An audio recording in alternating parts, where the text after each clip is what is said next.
en los polvorientos caminos de la antigua Jerusalén, donde el sol proyectaba sombras alargadas sobre los muros de piedra, y la vida fluía en un torbellino de voces y colores, se desarrollaba una historia de fe que resonaría a través de los siglos.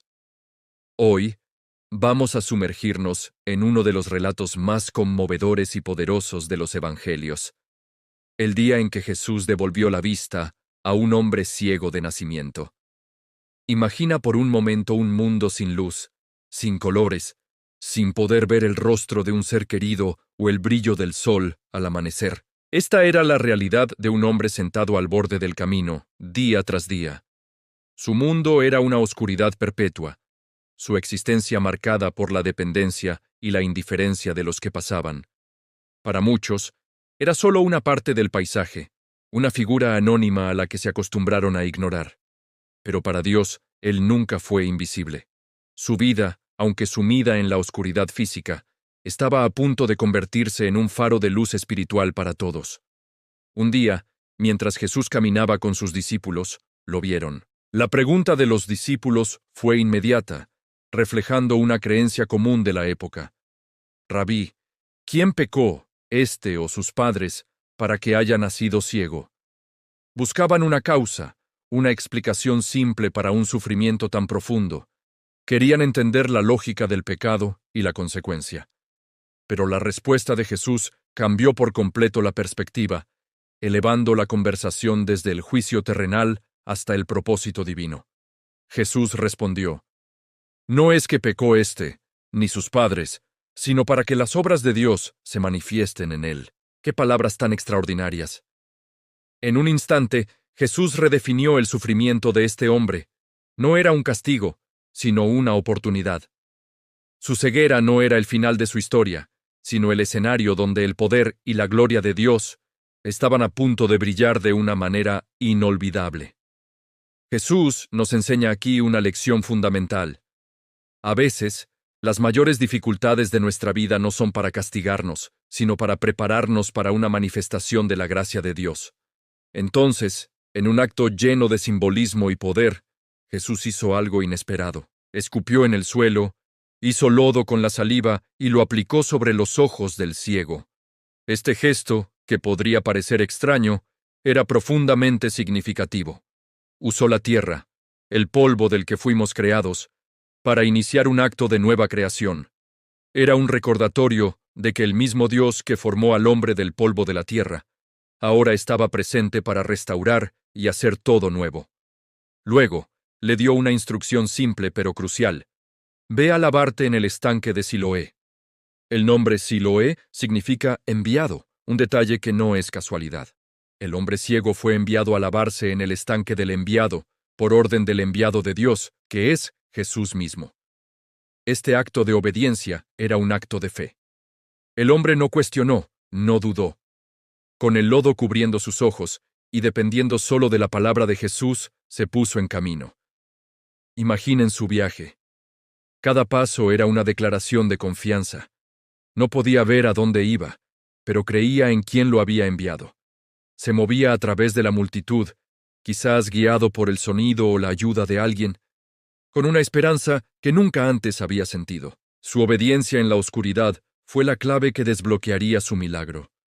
Muchas veces en nuestra vida, Dios nos pide dar pasos de fe sin tener todas las respuestas, confiando en su guía y su promesa. Finalmente, llegó al estanque de Siloé. Se arrodilló y, con manos temblorosas, se lavó el rostro. Y entonces ocurrió el milagro. La luz. Por primera vez en su vida, la luz inundó su mundo. Los colores, las formas, los rostros de la gente a su alrededor. El agua del estanque, el cielo azul, sus propias manos. Todo era nuevo, asombroso, abrumador.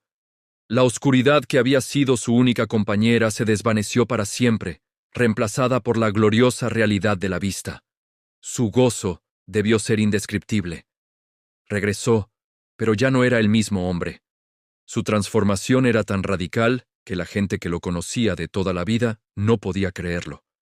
Sus vecinos y los que lo habían visto mendigar se preguntaban, ¿no es este el que se sentaba y mendigaba? Algunos decían, «Es él».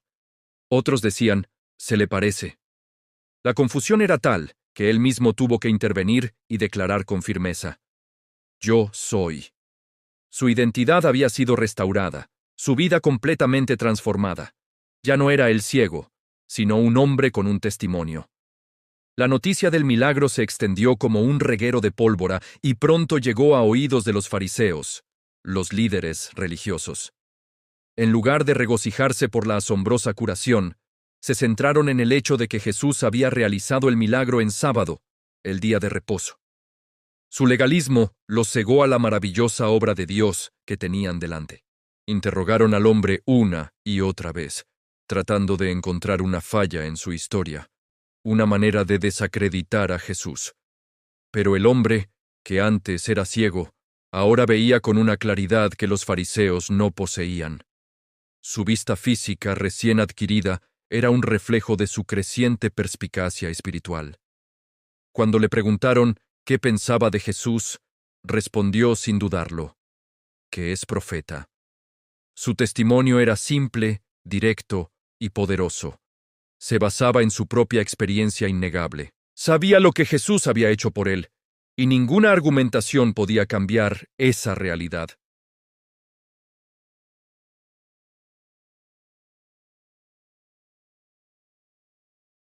Pero sus padres, aunque temerosos de ser expulsados de la sinagoga, confirmaron que él era su hijo y que había nacido ciego. Sin embargo, sabiamente, dejaron que su hijo hablara por sí mismo sobre cómo había sido sanado. El enfrentamiento culminó en un momento brillante de lógica y fe por parte del hombre sanado. Les dijo a los fariseos, «Una cosa sé, que habiendo yo sido ciego, ahora veo». Ante su insistencia, les preguntó con audacia, ¿queréis vosotros también haceros sus discípulos? Su honestidad y su fe inquebrantable enfurecieron a los líderes religiosos, quienes lo insultaron y lo expulsaron de la sinagoga. Ser expulsado era una sentencia social devastadora, pero en su momento de mayor rechazo humano, encontró la mayor aceptación divina. Jesús, al enterarse de que lo habían expulsado, fue a buscarlo.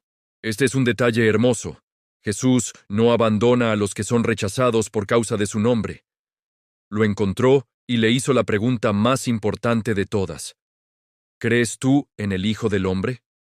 El hombre, que ya creía en el poder de Jesús, ahora estaba listo para dar el siguiente paso. Preguntó, ¿quién es, Señor, para que crea en él? Y Jesús le reveló su identidad divina de manera directa y personal. Pues le has visto, y el que habla contigo, él es.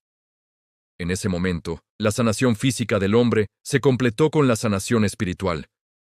Cayó de rodillas y lo adoró, diciendo, «Creo, Señor». Pasó de la ceguera física a la vista física y, finalmente, a la fe que salva. Esta historia es mucho más que un milagro del pasado. Es un espejo de nuestra propia jornada espiritual. Todos, de alguna manera, nacemos ciegos a las verdades de Dios. Vivimos en una oscuridad espiritual hasta que nos encontramos con Jesús, la luz del mundo. Él nos toca, a menudo de maneras inesperadas, y nos invita a un acto de fe, a alabarnos en su gracia y su verdad. Cuando obedecemos, nuestros ojos se abren y comenzamos a ver el mundo y a nosotros mismos de una manera completamente nueva.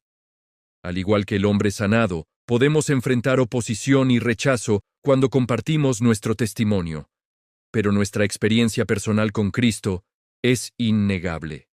Podemos decir con confianza, una cosa sé, que antes estaba ciego y ahora veo. Y al final, es Jesús mismo quien nos busca para llevarnos a una relación más profunda con Él. Te invito a reflexionar sobre esta historia. ¿En qué áreas de tu vida te sientes ciego? ¿Necesitas que la luz de Jesús ilumine tu camino? Quizás te sientas como el hombre al borde del camino, ignorado y sin esperanza. Recuerda que Jesús te ve, conoce tu situación y tiene un propósito para tu vida. Su poder puede transformar tu mayor debilidad en el escenario de su gloria. Acércate a Él con fe, obedece su palabra y prepárate para ver maravillas. Gracias por acompañarnos en este viaje a través de las Escrituras. Si esta historia te ha conmovido, te animo a compartirla y a suscribirte para más contenido que ilumine tu fe. Que la luz de Cristo brille en tu vida hoy y siempre. Nos vemos en el próximo video. Bienvenidos a un viaje en el tiempo, a una tarde que se convertiría en uno de los relatos más extraordinarios de la historia. Cerremos los ojos por un momento e imaginemos la escena. Una multitud inmensa, más de 5,000 hombres, sin contar a las mujeres y los niños, reunidos en una ladera apartada cerca del mar de Galilea. El sol comienza a descender en el horizonte, pintando el cielo con tonos anaranjados y dorados. El aire está lleno de murmullos, del cansancio del día y de una expectación palpable. Han seguido a Jesús, atraídos por sus palabras de esperanza, por los milagros de sanación que han presenciado. Buscan algo más que alimento físico, buscan alimento para el alma. Jesús ha pasado el día enseñando, hablando del reino de Dios con una autoridad y un amor que cautiva a todos los presentes. Su compasión es inmensa.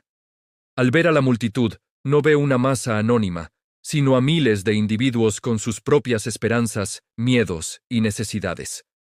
Los ve como ovejas sin pastor, y su corazón se conmueve profundamente. El día llega a su fin, y los discípulos, prácticos y preocupados, se acercan a Jesús. Felipe, siempre realista, le dice: «Maestro, este es un lugar desierto, y la hora ya es avanzada. Despide a la multitud, para que vayan a las aldeas y compren algo de comer». La lógica es impecable, los recursos son inexistentes, y la necesidad es abrumadora. Pero Jesús tiene otro plan en mente, un plan que va más allá de la lógica humana. Se vuelve hacia sus discípulos y les hace una pregunta que los deja perplejos. ¿Por qué no les dais vosotros de comer? La pregunta resuena en el aire. ¿Ellos? ¿Cómo podrían ellos alimentar a semejante multitud? Felipe hace un cálculo rápido y la respuesta es desalentadora. Ni 200 denarios de pan bastarían para que cada uno de ellos tomase un poco. La tarea parece imposible, un muro infranqueable. La situación refleja muchas veces nuestras propias vidas, cuando nos enfrentamos a problemas que parecen no tener solución, a necesidades que superan con creces nuestros recursos. Entonces, Jesús dirige su atención a otro discípulo, Andrés, el hermano de Simón Pedro. Andrés, quizás buscando alguna solución, por pequeña que fuera, dice: «Aquí hay un muchacho que tiene 5 panes de cebada y 2 pescadillos, pero ¿qué es esto para tantos? Pensemos en ese niño. En medio de la multitud, un joven anónimo con una comida humilde, probablemente su propia cena. 5 panes de cebada, el pan de los pobres, y 2 pequeños peces. Una ofrenda insignificante ante una necesidad tan gigantesca. Pero en las manos de Jesús, lo poco se convierte en más que suficiente. Este es un punto crucial de la historia. La disposición a ofrecer lo poco que tenemos, confiando en que en las manos correctas puede multiplicarse de maneras que no podemos imaginar. Jesús no se desanima por la escasez. Su respuesta es simple y llena de autoridad: haced recostar a la gente. Los discípulos obedecen, aunque probablemente llenos de dudas. Organizan a la multitud en grupos de 50 y de 100 sobre la hierba verde. Se crea un orden en medio del caos potencial. La gente se sienta, expectante, sin saber qué va a suceder. El ambiente se carga de una calma anticipada. Jesús toma entonces los 5 panes y los 2 peces. No hay un gran espectáculo. No hay un despliegue de poder ostentoso. El milagro se desarrolla con una sencillez y una naturalidad asombrosas. Levanta la mirada al cielo y da gracias. Este acto de gratitud es fundamental. Agradece por lo poco, por la ofrenda del niño, reconociendo que toda provisión viene de Dios. Es una lección poderosa para nosotros. Cultivar un corazón agradecido, incluso cuando sentimos que tenemos poco. Después de dar gracias, parte los panes y los da a sus discípulos para que los distribuyan. Y aquí es donde ocurre lo inexplicable, el milagro que desafía toda lógica. A medida que los discípulos reparten, el pan no se acaba. Los peces tampoco. Siguen distribuyendo y la comida se multiplica en sus manos. Imaginen el asombro en los rostros de la gente. El hambre que sentían comienza a ser saciada. La ansiedad se transforma en alivio y luego en alegría. No es solo un bocado para calmar el estómago, es una comida completa. Comen hasta quedar completamente satisfechos.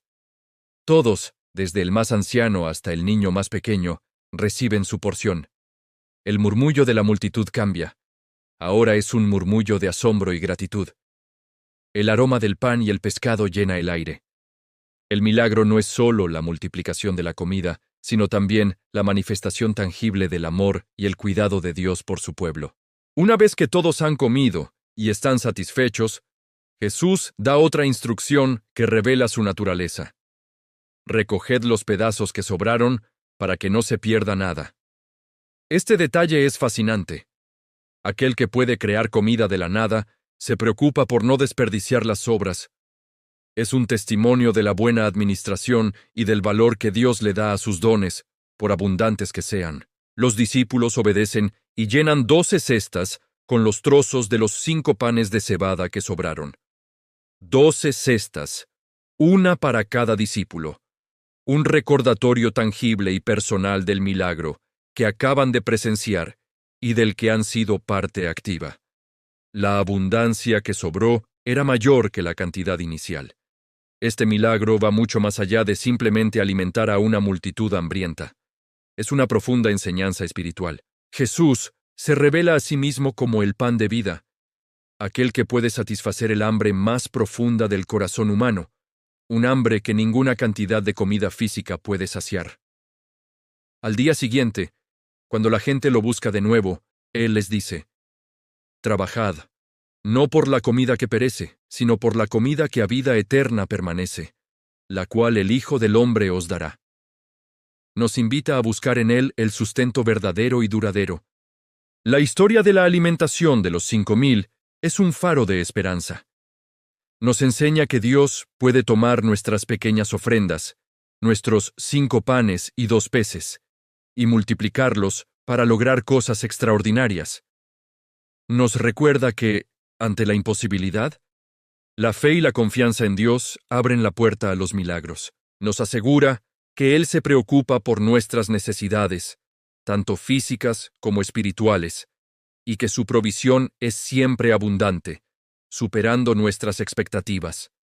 Así que, la próxima vez que te enfrentes a una situación que parezca imposible, cuando sientas que tus recursos son insuficientes, recuerda esta tarde en la ladera de Galilea. Recuerda al niño que ofreció lo poco que tenía, a los discípulos que distribuyeron el pan milagroso, y a Jesús, el pan de vida, que sació el hambre de miles con amor y compasión. Su poder y su gracia no han disminuido.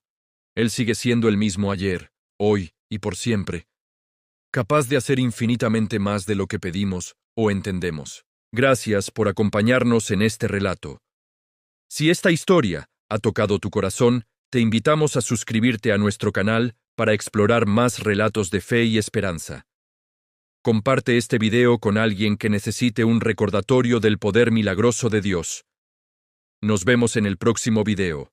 En el vasto lienzo de la historia humana, existen momentos que trascienden el tiempo, relatos que, a través de los siglos, continúan susurrando verdades profundas al corazón del hombre. Hoy, nos embarcaremos en un viaje a través de uno de esos momentos, una noche de furia y fe en las aguas del mar de Galilea. Imaginen la escena.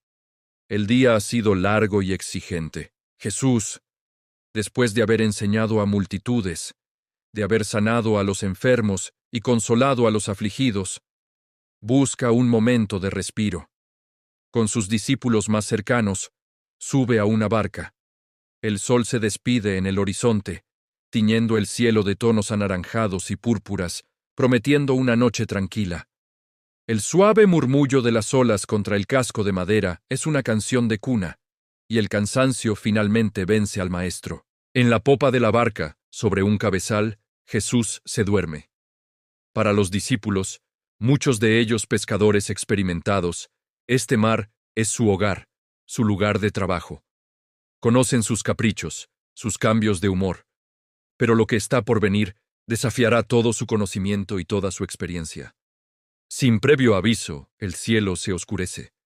Una calma tensa precede a la catástrofe. El viento, primero como un suspiro, se convierte en un aullido furioso que azota las velas y hace crujir la madera de la barca.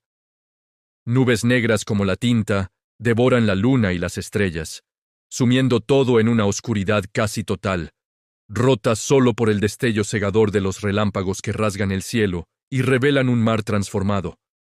Las olas, antes mansas, ahora se elevan como montañas líquidas, conspirando para tragarse la pequeña embarcación.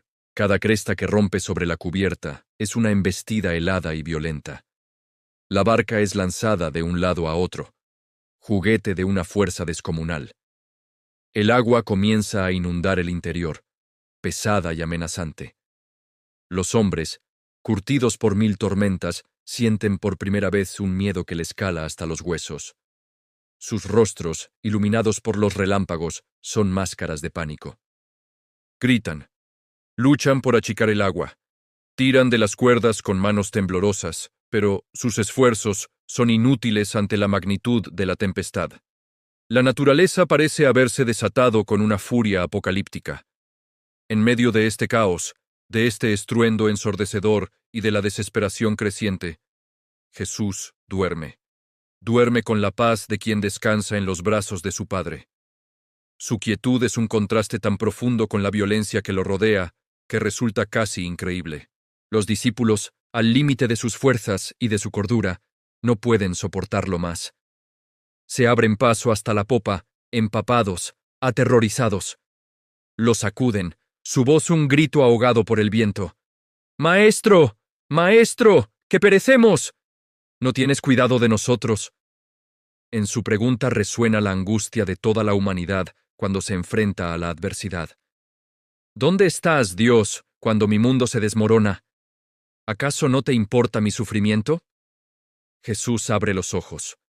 No hay rastro de pánico en su mirada, solo una calma soberana.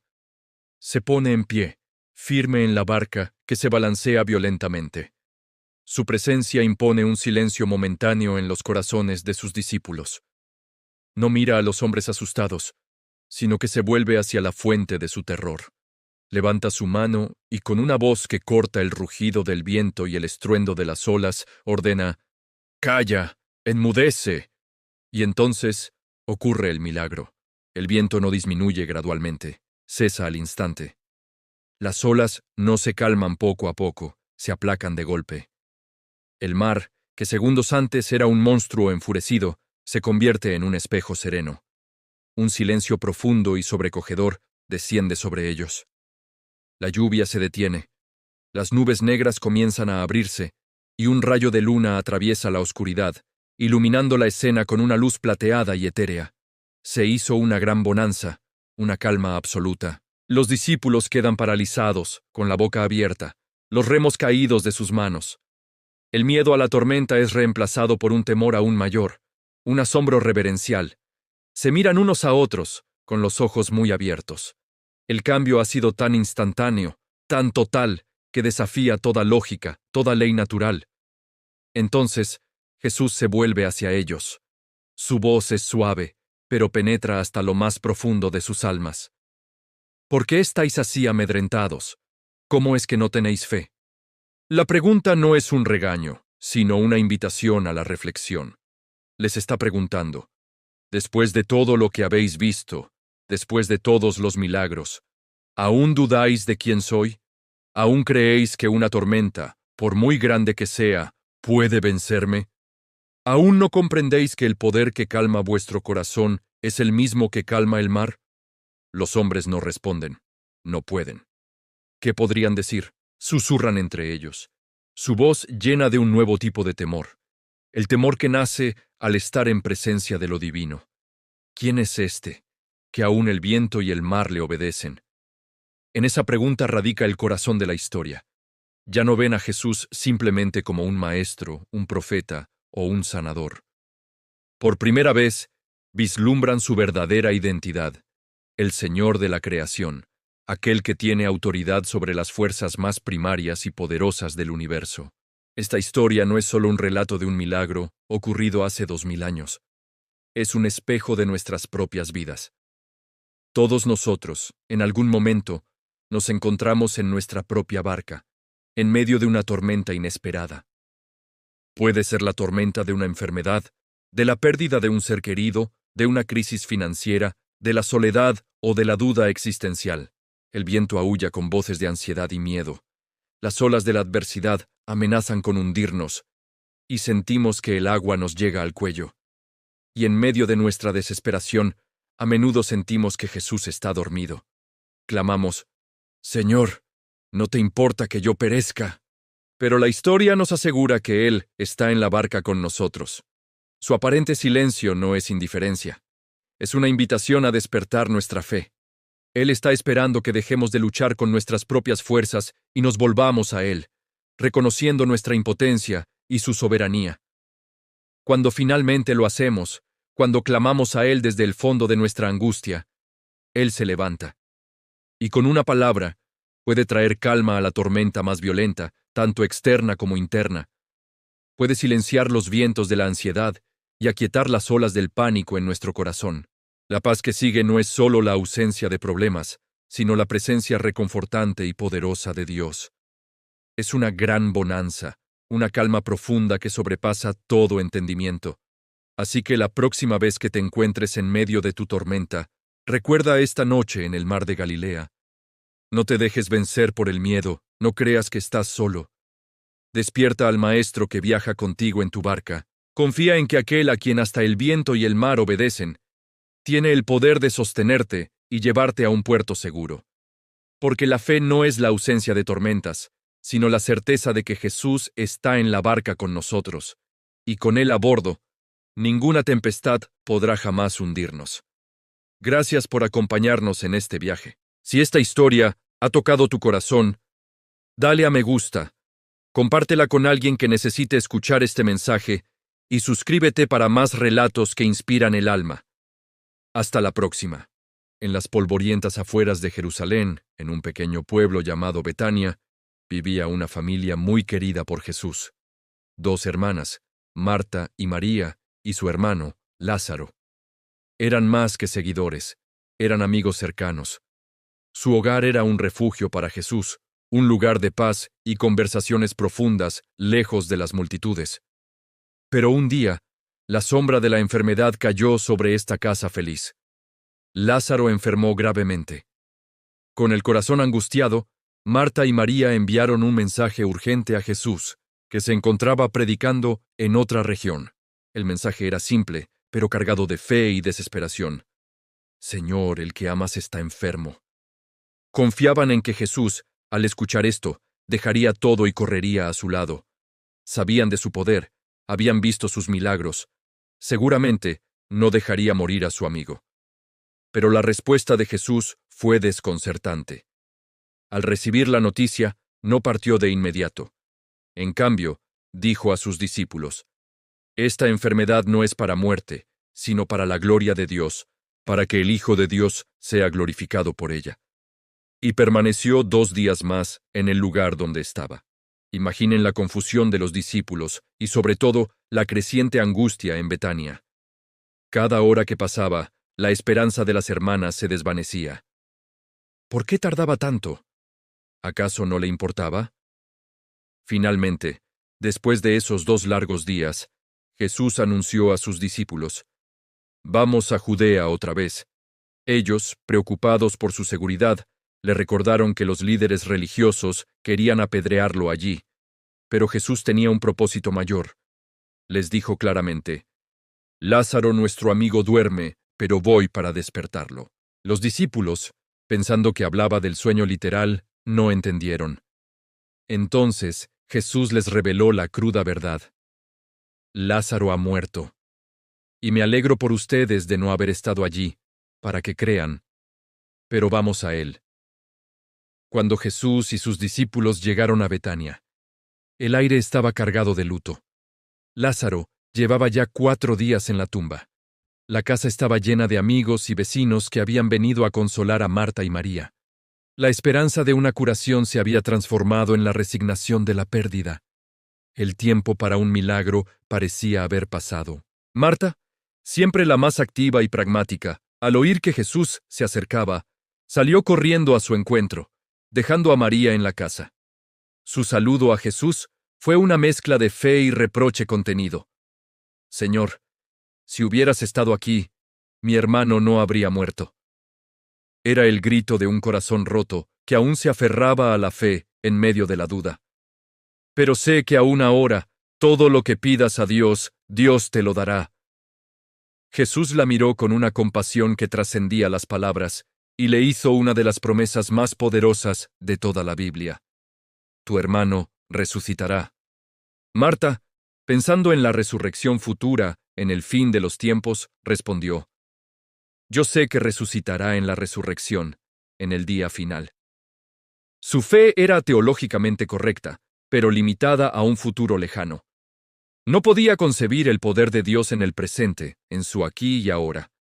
Entonces Jesús pronunció las palabras que resonarían por toda la eternidad, una declaración que define su propia esencia. Yo soy la resurrección y la vida. El que cree en mí, aunque esté muerto, vivirá. Y todo aquel que vive y cree en mí, no morirá eternamente. ¿Crees esto? Era una pregunta directa, personal. Jesús no solo ofrecía un milagro, se ofrecía a sí mismo como la fuente de toda vida. Marta, conmovida, confesó su fe.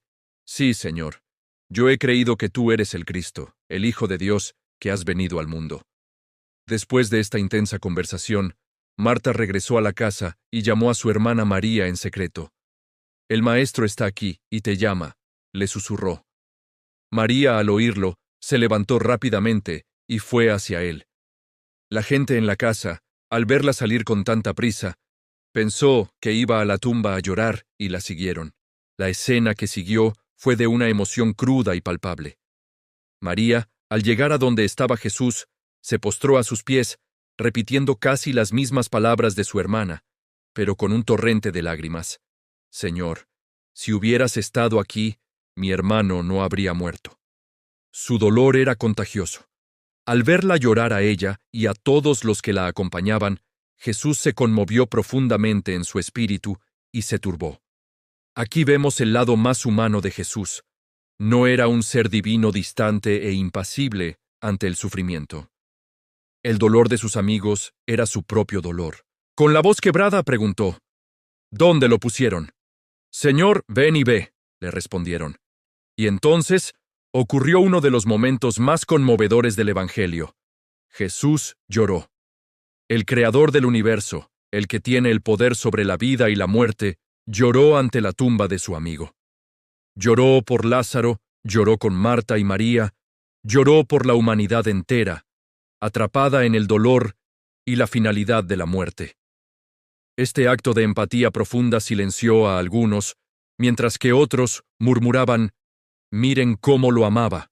Pero no faltaron los cínicos que cuestionaron: ¿no podía éste, que abrió los ojos al ciego, haber hecho tan bien que Lázaro no muriera?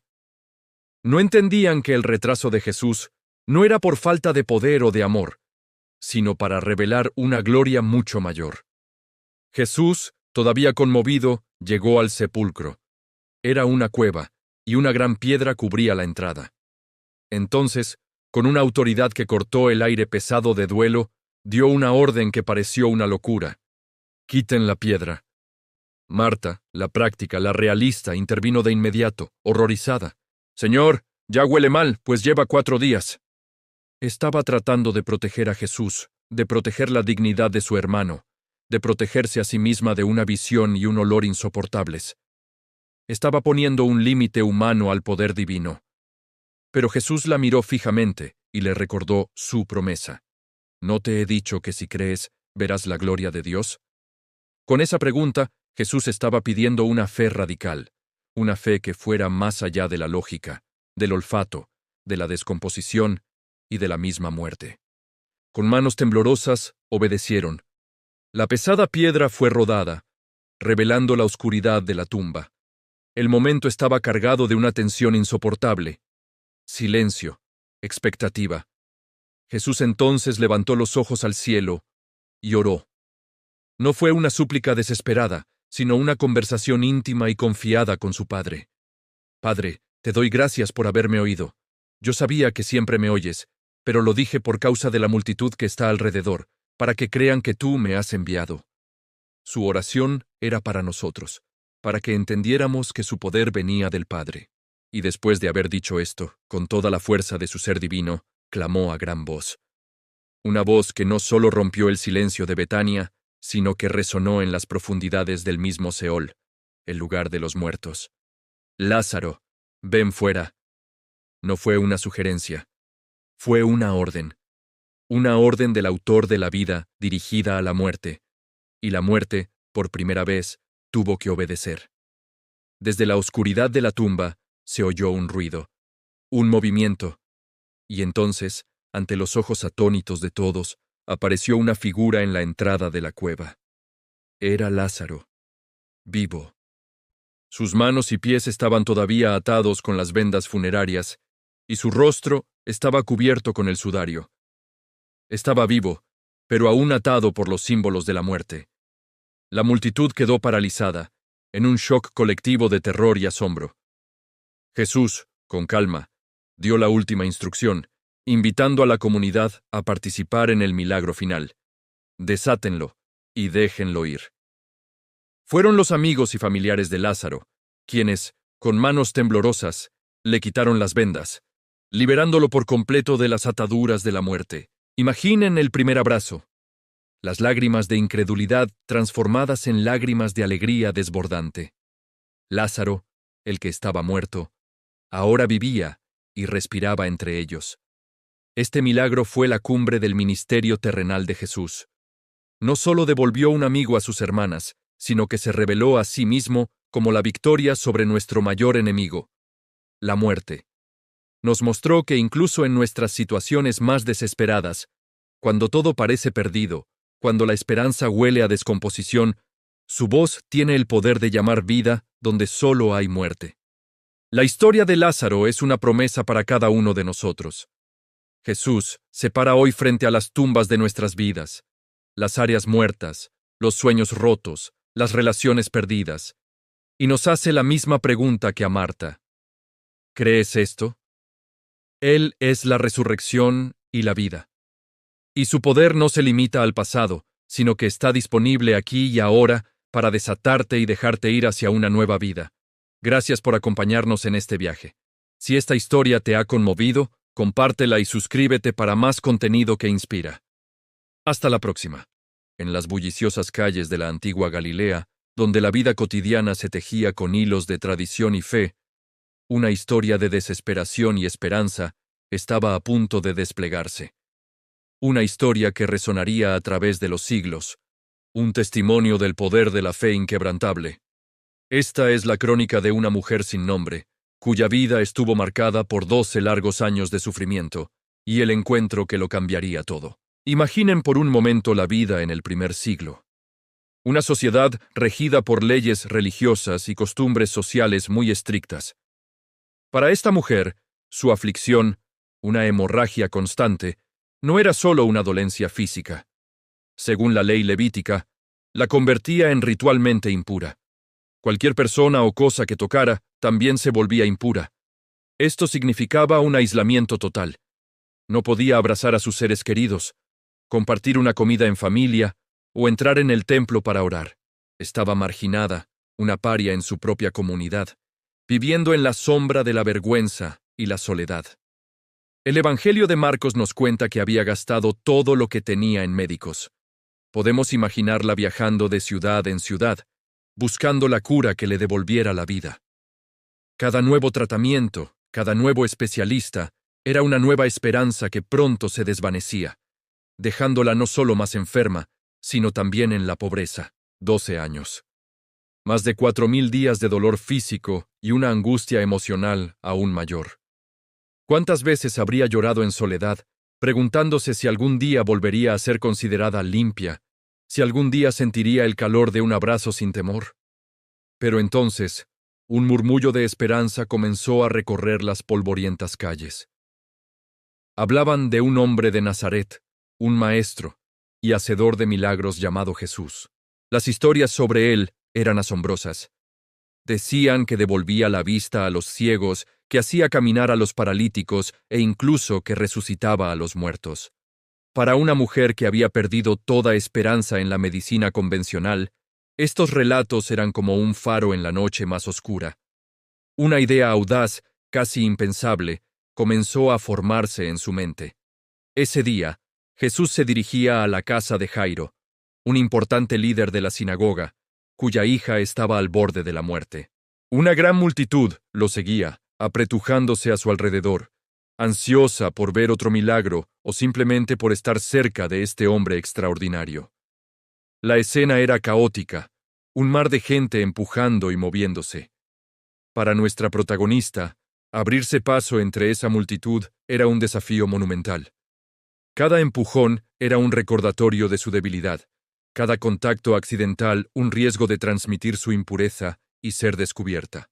El miedo debió ser paralizante. Si alguien se daba cuenta de su condición, podría ser reprendida públicamente, incluso apedreada. Pero su fe era más fuerte que su miedo. Se repetía a sí misma un mantra, una declaración de fe pura y desesperada. Si tan solo toco su manto, seré sanada. No buscaba una audiencia, no pedía un milagro público. Su fe era humilde, personal, casi secreta. Creía que no necesitaba que Jesús la viera o le hablara. El simple contacto con la santidad que emanaba de él sería suficiente. El poder no residía en el manto en sí, sino en la persona que lo vestía. Con el corazón latiéndole con fuerza en el pecho, luchó por avanzar. Cada paso era un acto de valentía. Vio a Jesús pasar, rodeado de sus discípulos y de la multitud expectante. Era su única oportunidad. Extendiendo su mano temblorosa, con el último ápice de sus fuerzas, logró rozar el borde de su túnica. En ese instante, algo extraordinario sucedió. Sintió en su cuerpo que la fuente de su hemorragia se había secado.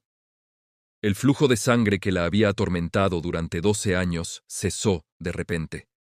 Una sensación de bienestar, de sanidad total, recorrió todo su ser. El alivio debió ser abrumador. Una ola de gratitud y asombro que la dejó sin aliento. Lo había logrado. Estaba curada. Pero la historia no termina ahí. Inmediatamente, Jesús se detuvo. En medio del caos y el ruido, sintió que un poder había salido de él. No era un simple toque accidental entre la multitud. Era un toque de fe, una conexión deliberada que había extraído virtud sanadora. Se volvió y preguntó a la multitud, ¿quién ha tocado mis vestiduras? Sus discípulos, perplejos, respondieron con lógica, Maestro, la multitud te aprieta por todos lados, y preguntas, ¿quién te ha tocado? Para ellos, la pregunta no tenía sentido. Pero Jesús sabía que no había sido un roce casual.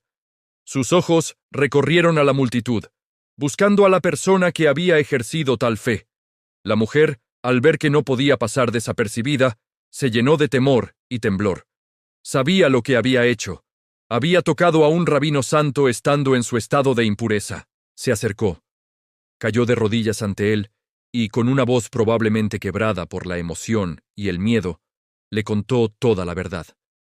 Confesó su larga enfermedad, su desesperación, su acto de fe audaz y la sanidad instantánea que había experimentado. La multitud probablemente se quedó en silencio, escuchando atentamente esta confesión pública. ¿Cómo reaccionaría Jesús? ¿La reprendería por su atrevimiento? ¿La declararía impura ante todos? La respuesta de Jesús es uno de los momentos más tiernos y reveladores de los evangelios. La miró, no con ira ni con juicio, sino con una compasión infinita. Y le dijo palabras que no solo confirmaron su sanidad física, sino que también restauraron su dignidad y su lugar en la comunidad. Hija, la llamó, un término de afecto y familiaridad que la reintegraba a la familia de Dios. Tu fe te ha sanado. Vete en paz y queda sana de tu aflicción. Con estas palabras, Jesús hizo 3 cosas maravillosas. Primero, validó públicamente su sanidad, eliminando cualquier duda. Segundo, atribuyó el milagro no a su propio poder de forma pasiva, sino a la fe activa de ella. Tu fe te ha sanado. Le dio el crédito, empoderándola y destacando su papel en el milagro. Y tercero, la despidió con una bendición de paz, el Shalom hebreo, que significa mucho más que la ausencia de conflicto. Es plenitud, bienestar, integridad en cuerpo, mente y espíritu. La historia de esta mujer es un poderoso recordatorio de que la fe no tiene por qué ser grandilocuente o pública para ser efectiva. A veces, es un acto silencioso y desesperado de confianza, un simple toque en medio de la multitud. Nos enseña que para Dios no somos invisibles. Él ve más allá de las multitudes, más allá de nuestras enfermedades y nuestras etiquetas sociales. Ve directamente a nuestro corazón, a nuestra fe, por pequeña que nos parezca. Este encuentro, un breve interludio en el camino de Jesús, para sanar a la hija de Jairo, se convierte en una lección eterna. Demuestra que nadie está demasiado lejos, demasiado impuro o demasiado desesperado para alcanzar la gracia. La historia de esta valiente mujer nos invita a todos a acercarnos con fe, incluso cuando nos sentimos perdidos en la multitud, y a creer que un simple toque de fe puede cambiarlo todo para siempre. Gracias por acompañarnos en este viaje a través de una de las historias más conmovedoras de la Biblia. Si te ha inspirado, no olvides darle a me gusta, compartirlo y suscribirte a nuestro canal para más contenido que explora la profundidad de estas narrativas eternas. Hasta la próxima.